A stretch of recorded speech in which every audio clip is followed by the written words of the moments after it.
Good morning students, कैसे हैं आप लोग? बढ़िया? ओके, आप बढ़िया, मैं भी बढ़िया, है ना। डेली बढ़िया रहिए, हमेशा बढ़िया रहिए, डेली नहीं, बढ़िया हमेशा रहिए। तो जैसा कि हम लोगों ने पिछले टर्म पे या पिछले लेक्चर में क्या पढ़ा था, बैक्टीरिया कंप्लीट कर लिया था हमने। रिकेट्सिया पढ़ा था पिछले लेक्चर में, आर्की बैक्टीरिया पढ़ा था, क्लेमाइडिया पढ़ा था और एक्टिनोमाइसीट्स। ख़त्म हो गया था हमारा मोनेरा जो किंगडम था बायोलॉजिकल क्लासिफिकेशन का, वो हमने फिनिश कर लिया है। अब हम लोग उसके आगे चलेंगे और उसके आगे क्या आने वाला है? मोनेरा के बाद प्रोटिस्टा। क्या आने वाला है? Protista.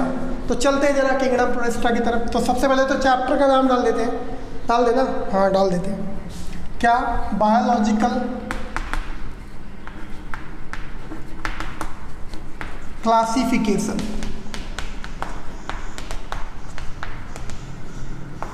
Biological classification.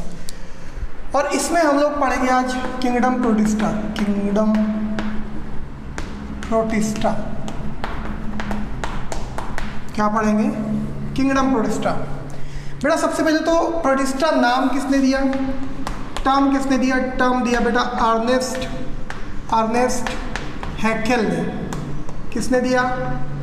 Ernest Hückel ने दिया। कौन सा टर्म?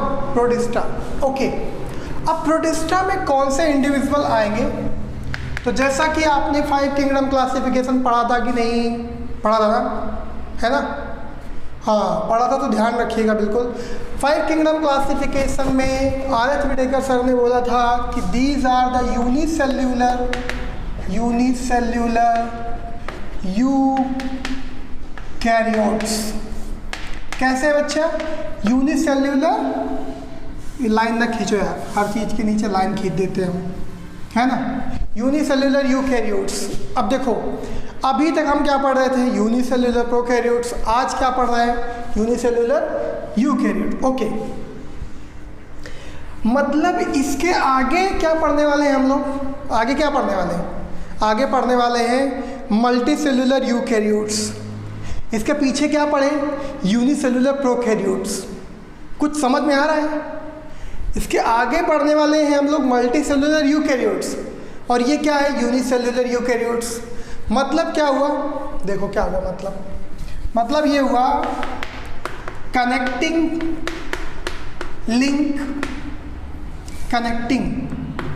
लिंक बिटवीन किसके किसके बीच की? Connecting link between unicellular prokaryotes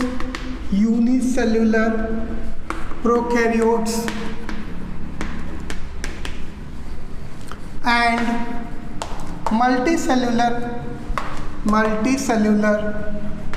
eukaryotes.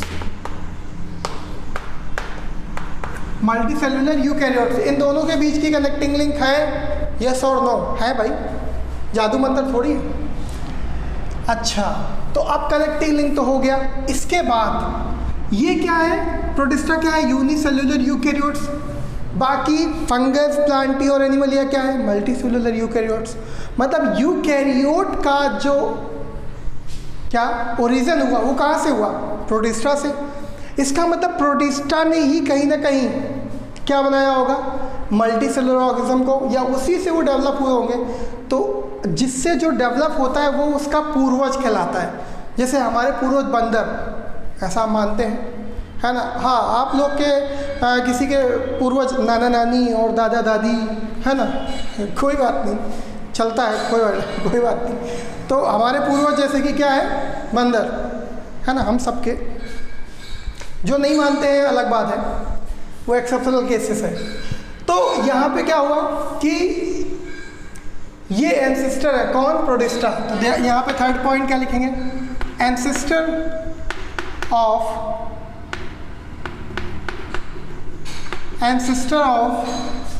Multicellular eukaryotes. Ancestor of multicellular eukaryotes में कौन कौन सा? फंगस, फंगी, कामाप्लांटी एंड एनिमलिया। इनके क्या है? ये पूर्वज। कौन? प्रोटिस्टन, है ना, कंफर्म। अब बेटा इनको क्या है, इनमें डाइवर्स क्या है, डाइवर्स फॉर्म ऑफ न्यूट्रिशन भी है ना। इसी के अकॉर्डिंग इन्हें 3 कैटेगरी में डिवाइड किया जाता है। चलो देख लेते हैं कौन कौन सी।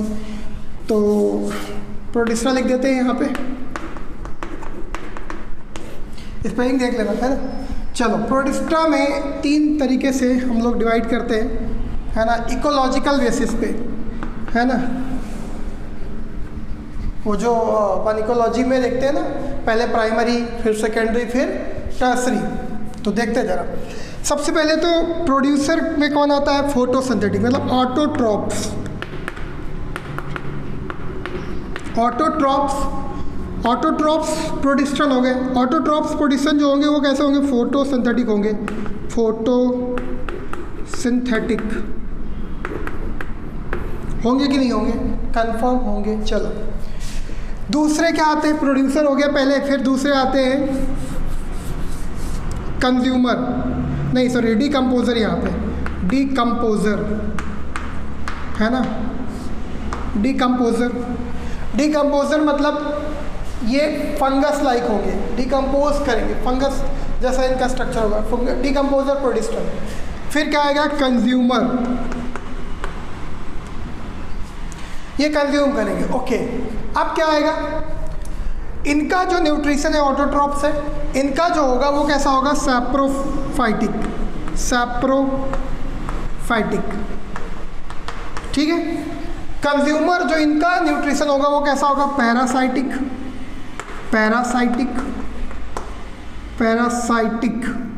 है ना, कामा होलोजोइक। होलोजोइक आप 10th में ही पढ़ चुके होंगे तो आपको पता ही होगा। होलो मतलब होल, किसी भी सब्सटेंस को इंजेस्ट कर लेना, खा लेना, और उसके बाद उसमें एंजाइम्स का सिक्रीशन करना, और उसके बाद डाइजेस्ट करना, देन आफ्टर, है ना, एब्जॉर्ब करना। तो ये हो गया। अब चलते हैं जरा आगे, इसमें क्या क्या आता है, हमें क्या क्या पढ़ना है ऑटोट्रॉप्स में। तो ऑटोट्रॉप्स में हमको पढ़ना है बच्चा, क्या पहली नंबर पे आएगा क्या, डाइनोफ्लैजलेट, है ना। दूसरे नंबर पे हम लोग पढ़ेंगे डायटम्स कामा डेस्मिट्स या एंड डेस्मिट्स, एंड जो भी ऐसे बनता है शॉर्ट वाला वो बना लेना आप लोग, डेस्मिट्स,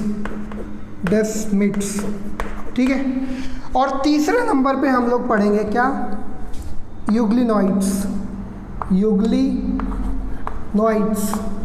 ठीक है, यूग्लिनॉइड्स, स्पेलिंग देख लेना। इसमें ये तीनों पढ़ने वाले हैं।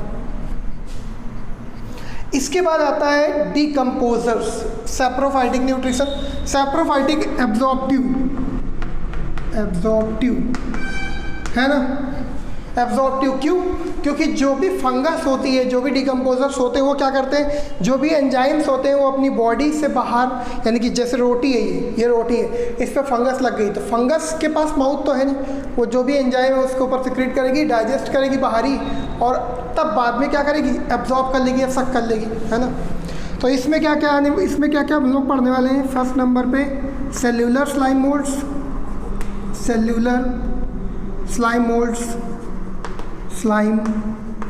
मोल्ड्स, और दूसरी है बेटा आसेल्यूलर स्लाइम मोल्ड्स, ठीक है। अब इसमें कंज्यूमर्स में क्या पढ़ने वाले हैं, इसमें पढ़ने वाले हम लोग प्रोटोजोवन, क्या पढ़ने वाले हैं, प्रोटोजोवंस, कंफर्म, ओके। तो ये आप लोग नोट डाउन करो, फिर इनके बारे में हम थोड़ा और एक्सप्लेन करते हैं, जर्नल कैरेक्टर पढ़ते हैं, और उसके बाद फिर एक कैटेगरी लेकर आगे पढ़ाते हैं। ओके बेटा, तो अब हम लोग इनके कुछ जर्नल कैरेक्टर पढ़ते हैं। जर्नल कैरेक्टर, ठीक है। सबसे पहला कैरेक्टर तो हो जाएगा क्या, एक सेकंड। सबसे पहला कैरेक्टर क्या होगा बेटा, सबसे पहला कैरेक्टर तो यूकैरियोट्स है, तो क्या होगा, well defined nucleus, well defined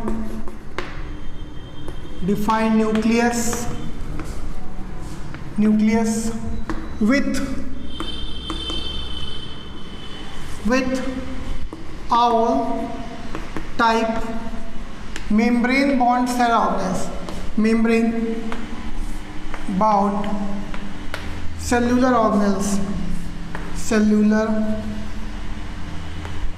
organelles, ठीक है।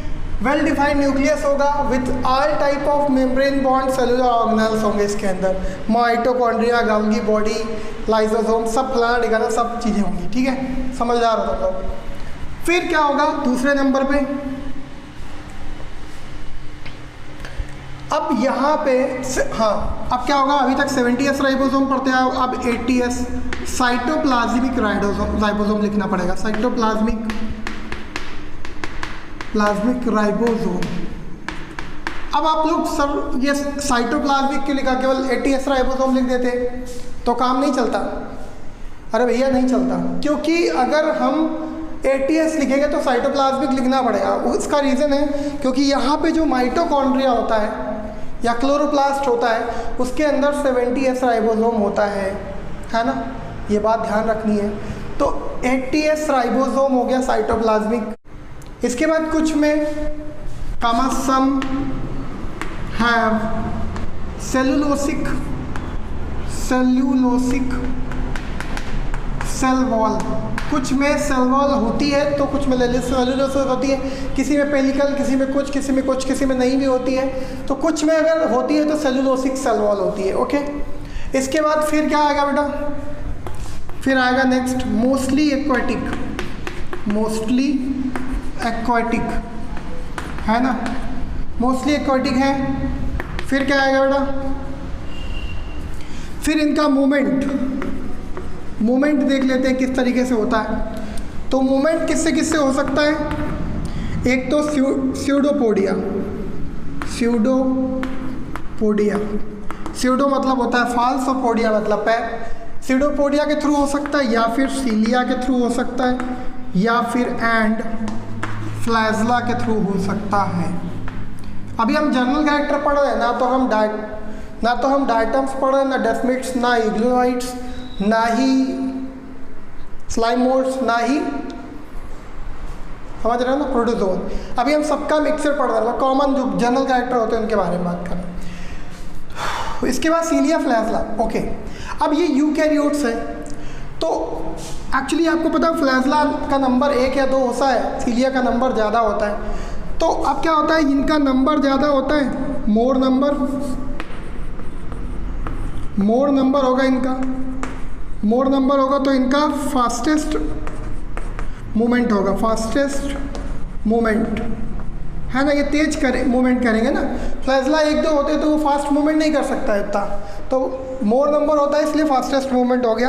अब इनका जो बनावट होता है वो कैसा होता है सीलिया और फ्लैजला का, देखो मेड अप ऑफ या मेड बाय ट्यूबुलिन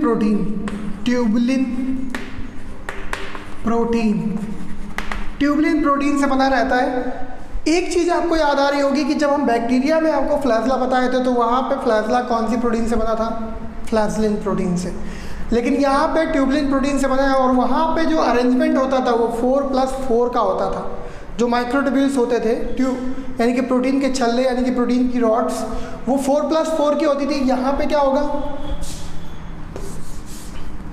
यहाँ पे जो अरेंजमेंट होगा, अरेंजमेंट ऑफ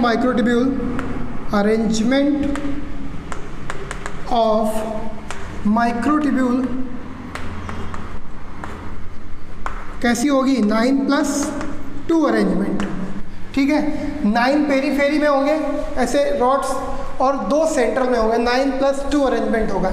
ये पूरे यूकैरियोट्स में आपको मिलना है, 9+2 अरेंजमेंट और ट्यूबुलिन प्रोटीन, कंफर्म, ओके। तो ये हो गया आपका मूवमेंट। फिर नेक्स्ट न्यूट्रिशन कैसा होता है इनका, न्यूट्रिशन कैसा होता है, देखो ये ऑटोट्रॉफिक भी होते हैं, आपको पहले ही आप पढ़ चुके हैं चार्ट में। ऑटोट्रॉफिक होते हैं, कामा हेट्रोट्रॉफिक भी हो सकते हैं, हेट्रोट्रॉफिक, ठीक है, ठीक है। हेट्रोट्रॉफिक में सैप्रोफाइटिक भी हो सकते हैं, पैरासाइट भी हो सकते हैं, ओके। इसमें क्या क्या हो सकता है?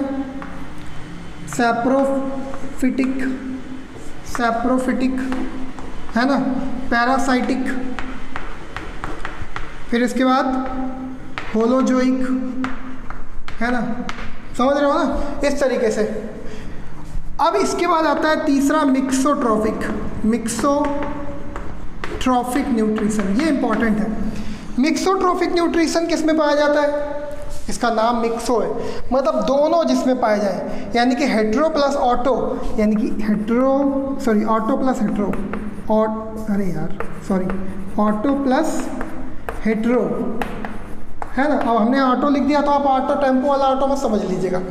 ऑटो प्लस हेट्रो दोनों न्यूट्रिशन इसमें आते हैं। अब कब आते हैं और कौन शो करता है? ये है बेटा यूग्लिना। कौन है? यूग्लिना है, और जो कि मिक्सोट्रॉफिक न्यूट्रिशन शो करता है। इसके अंदर क्लोरोफिल होता है। जब सनलाइट आएगी तो देखते जरा, क्या इधर ही लिख देते हैं, व्हेन सनलाइट क्या होगी? प्रेजेंट होगी तो ये ऑटो करेगा, ऑटोट्रॉफिक होगा। और जब सनलाइट एब्सेंट होगी तो हेट्रो में कौन सा? सैप्रो, है ना, समझ रहे हो ना, बात समझ में आ रही है ना। Mixotrophic, Euglena.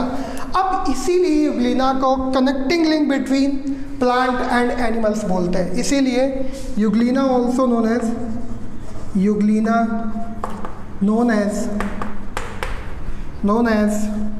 Connecting link between plants and animals, समझे कि नहीं? मतलब एनिमल्स कैसे होते हैं हेट्रोट्रॉपिक, और प्लांट कैसे होते हैं ऑटोट्रॉपिक। इसीलिए कनेक्टिंग लिंक बोलते हैं किसको? यूग्लिना को। कंफर्म? तो बेटा इतने नोट डाउन करो, फिर आगे कुछ पॉइंट और लेके चलते हैं।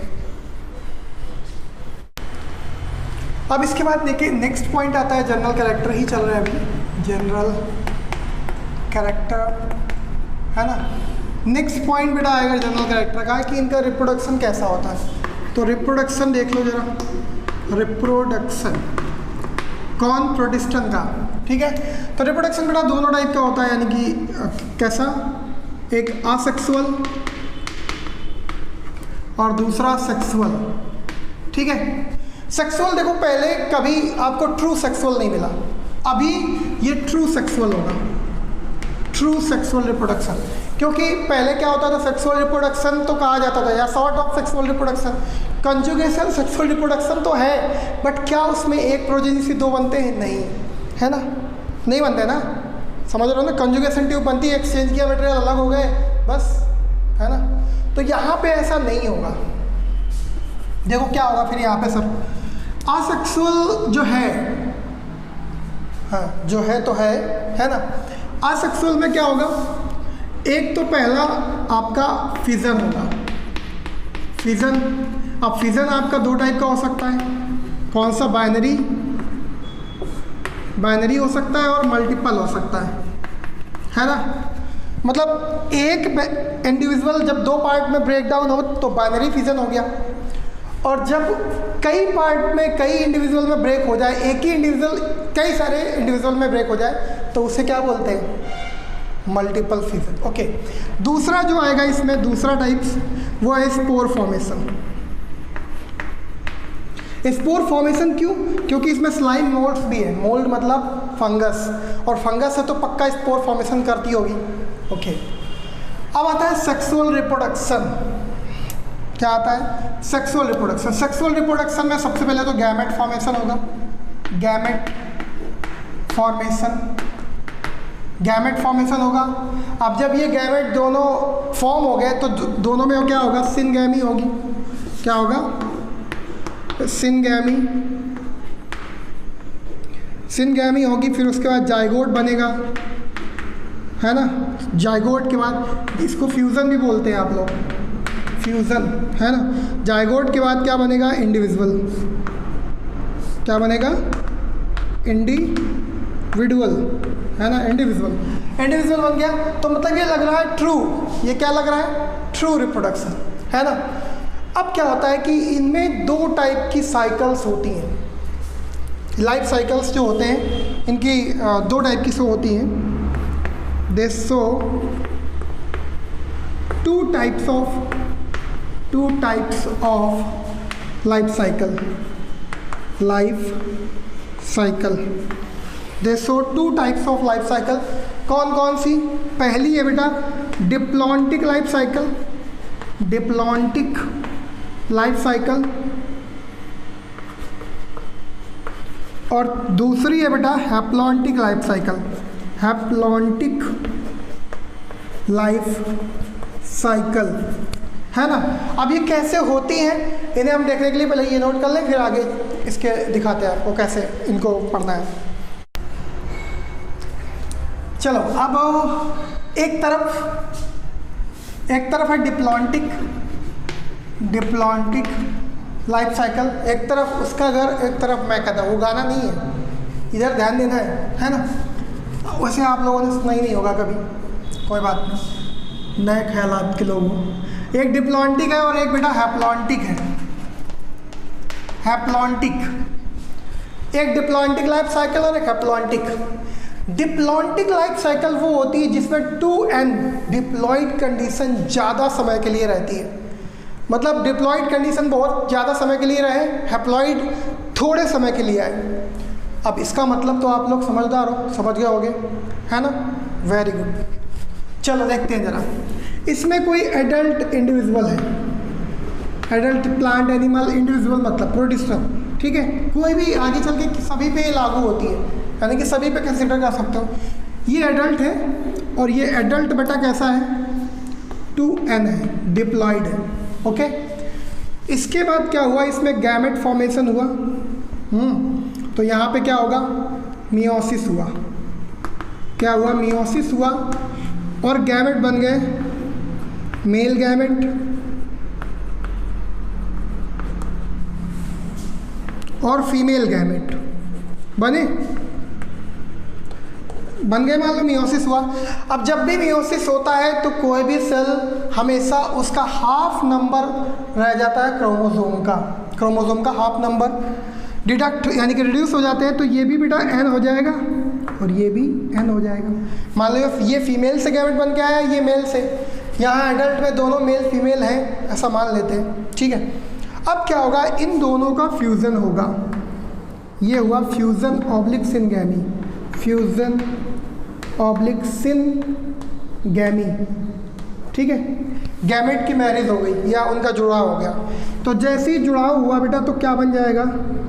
जाइगोट बनेगा। और जाइगोट फिर से कैसा हो जाएगा? 2n, क्योंकि n और प्लस n मिलेंगे तो क्या बन जाएगा? 2n।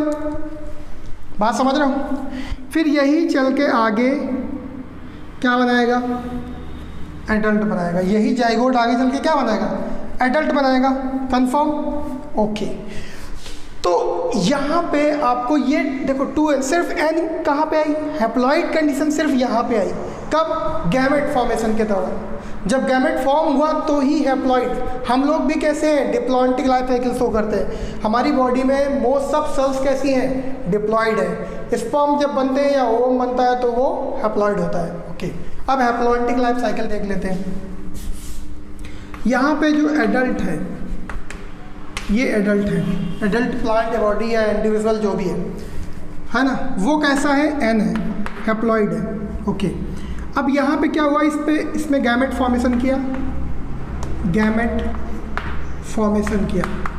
ठीक है। गैमेट फॉर्मेशन किया तो ये यहाँ पे माइटोसिस के थ्रू करेगा, मियोसिस नहीं कर सकता है। क्या नहीं कर सकता है बेटा? मियोसिस नहीं कर सकता, माइटोसिस करेगा, है ना। तो यहाँ पे दो टाइप के गैमेट फॉर्म हुए, एक मेल गैमेट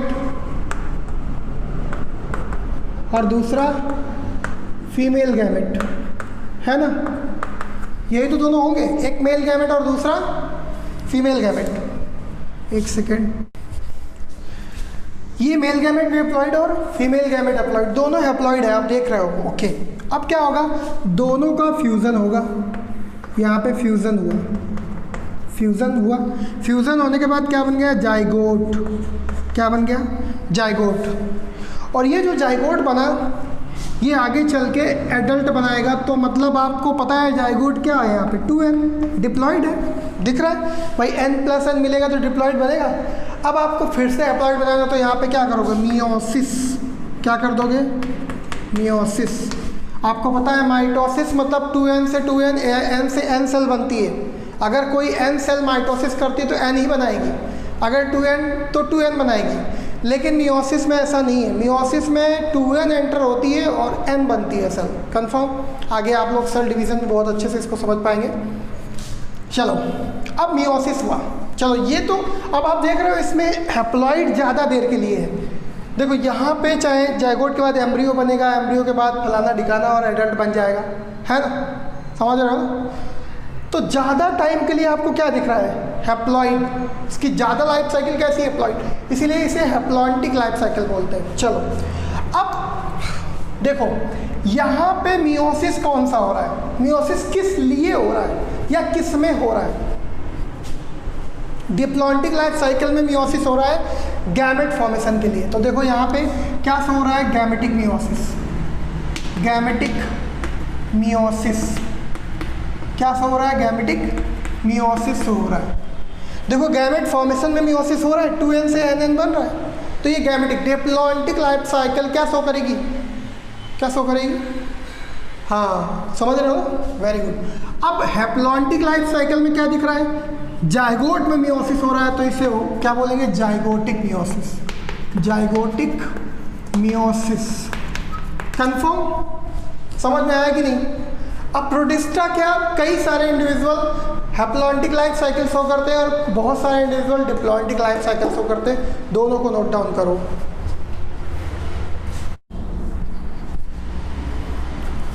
तो अब हम लोग पहले फोटोसिंथेटिक प्रोटिस्ट पढ़ेंगे।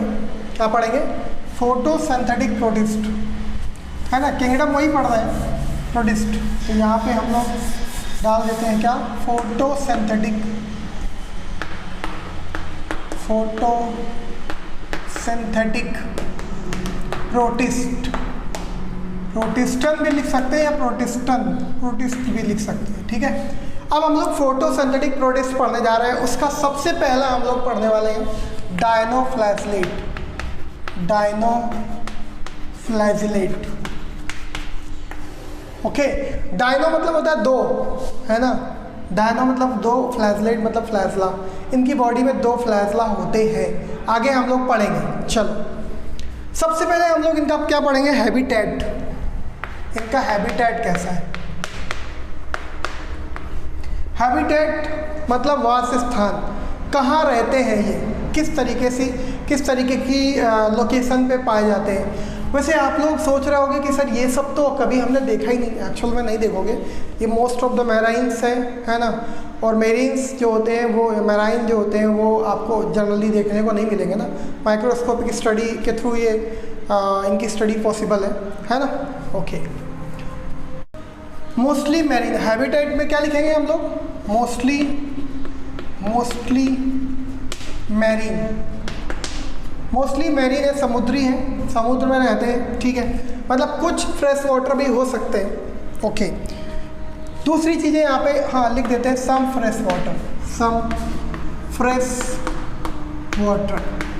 ओके, कुछ फ्रेश वाटर में भी रहते हैं। दूसरा बेटा है न्यूट्रिशन, इनका न्यूट्रिशन कैसा है। दूसरा पॉइंट क्या है, न्यूट्रिशन।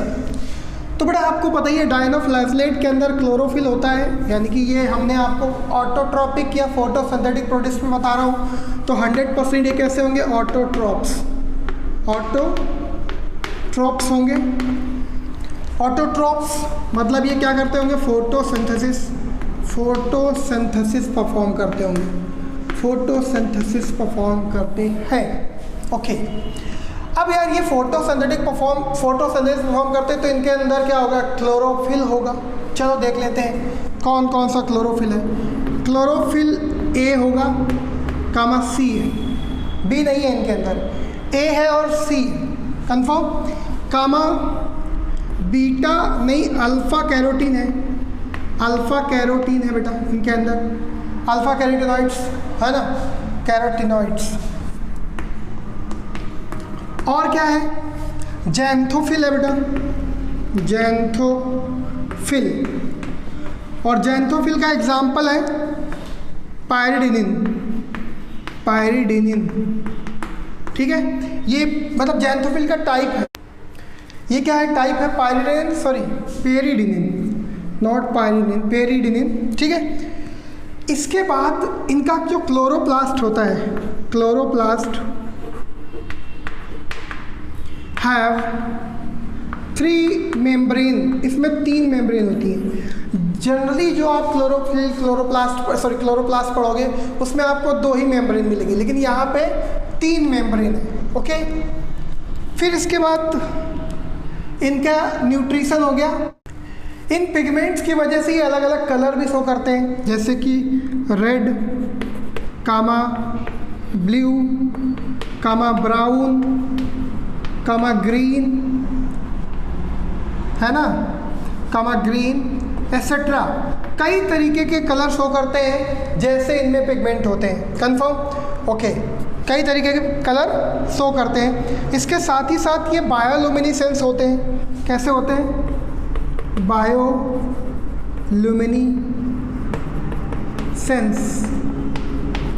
बायोलुमिनेसेंस क्या होता है, बहुत इंपॉर्टेंट है, पूछा जाता है बहुत बार क्वेश्चन। बायोलुमिनेसेंस होते हैं मतलब emit light at night, emit light at night. जुगनू को देखा होगा, देखा है जुगनू की नहीं, ओके। जुगनू को देखा होगा तो आपने देखा होगा कि वो लाइट रात में ऐसे लप लप लप करते हुए घूमता रहता है। तो ऐसे ही बायोलुमिनेसेंस, समुद्र में जब आप देखोगे किनारे तो बहुत सारे डायनोफ्लैजलेट जो होते हैं उनसे लाइट निकलती है हल्की सी ब्लू कलर की, तो इस तरीके से इनको बायोलुमिनेसेंस बोलते हैं। अब ये क्यों होता है बायोलुमिनेसेंस, क्योंकि इनके अंदर प्रेजेंस ऑफ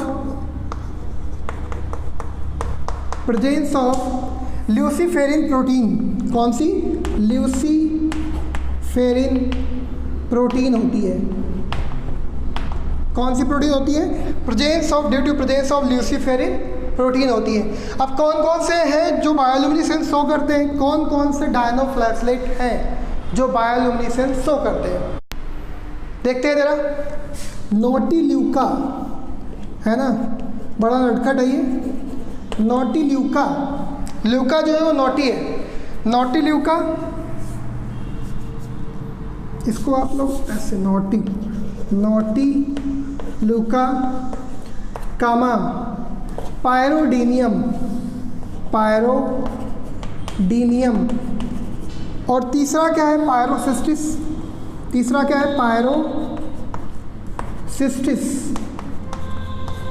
तो ये तीनों जो है वो बायोलुमिनेसेंस शो करते हैं। बहुत बार क्वेश्चन पूछा जाता है, अक्सर कर नोटिल्यूका ही आता है, मतलब बाकी भी आ सकते हैं ऑप्शन में, आप उनको भी लर्न रखें, ठीक है। अब ये तो क्या कर लिए, फोटोसिंथेसिस। अब फोटोसिंथेसिस करके क्या बनाएंगे, फूड बनाएंगे। फूड बनाने के बाद क्या करेंगे, स्टोर करेंगे उसको, है ना। तो स्टोरेज सब्सटेंस, स्टोरेज मटेरियल, क्या स्टोर करते हैं ये, स्टोर क्या करते हैं, चलो भाई स्टोर करते हैं कार्बोहाइड्रेट और oil, carbohydrate and oil. Oil और कार्बोहाइड्रेट क्या करते हैं, ये स्टोर करते हैं। इसके बाद बेटा क्या आता है, वैक्यूल। इनकी बॉडी में कोई खाली जगह या कुछ स्टोरेज टाइप सब्सटेंसेस या खाली जगह होती है कि नहीं, या और भी काम होते हैं वैक्यूल्स के, तो वैक्यूल होती है कि नहीं।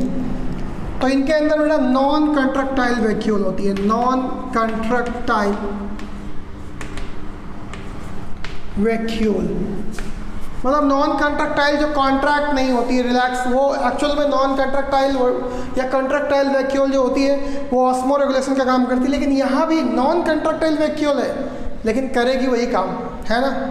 अमीबा में आप कंट्रक्टाइल वैक्यूल पढ़े होगे, शायद पढ़ाया होगा 10th में, तो है ना, कोई बात नहीं, बता देंगे। तो नॉन कंट्रैक्टाइल वैक्यूल है, इसका काम क्या है? इसका काम है बेटा, एक तो फ्लोटिंग का काम है,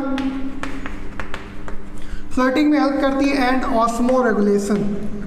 ऑस्मो रेगुलेशन किसका काम है? Osmo regulation. ऑस्मो रेगुलेशन मतलब एक्सक्रीटरी सब्सटेंसेस को बॉडी से बाहर करना या बॉडी के अंदर ऑस्मोलैरिटी को मेंटेन करना। ऑस्मोलैरिटी मतलब ज़्यादा जो नाइट्रोजन वेस्ट है वो जमा ना हो बॉडी के अंदर, उसको मेंटेन करना, ठीक है। वैक्यूल हो गया। अब आता है नेक्स्ट न्यूक्लियस। क्या आता है? इसका न्यूक्लियस कैसा होता है? तो आप लोग बोलोगे सर न्यूक्लियस क्यों पढ़ा रहे हो? न्यूक्लियस तो सब में यूकैरियोट जैसा ही होगा, न्यूक्लियर मेम्ब्रेन होगी। तो इनमें थोड़ा सा न्यूक्लियस सब कुछ वैसे ही है, लेकिन इनमें कुछ डिफरेंसेस है। क्या डिफरेंस है? पहली बात तो कंडेंस क्रोमोसोम ड्यूरिंग इंटरफेज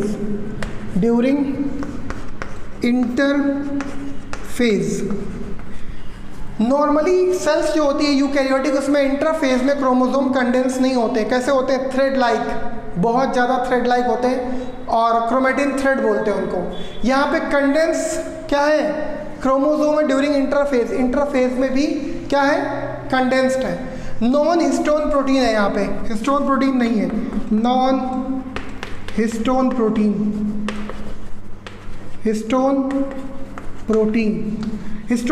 क्या होती है बेटा?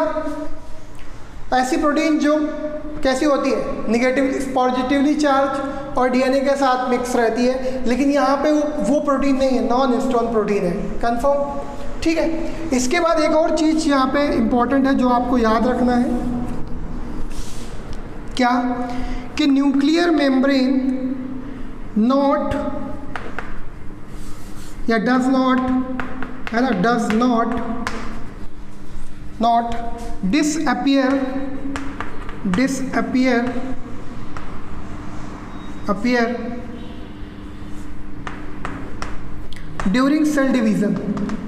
during cell division।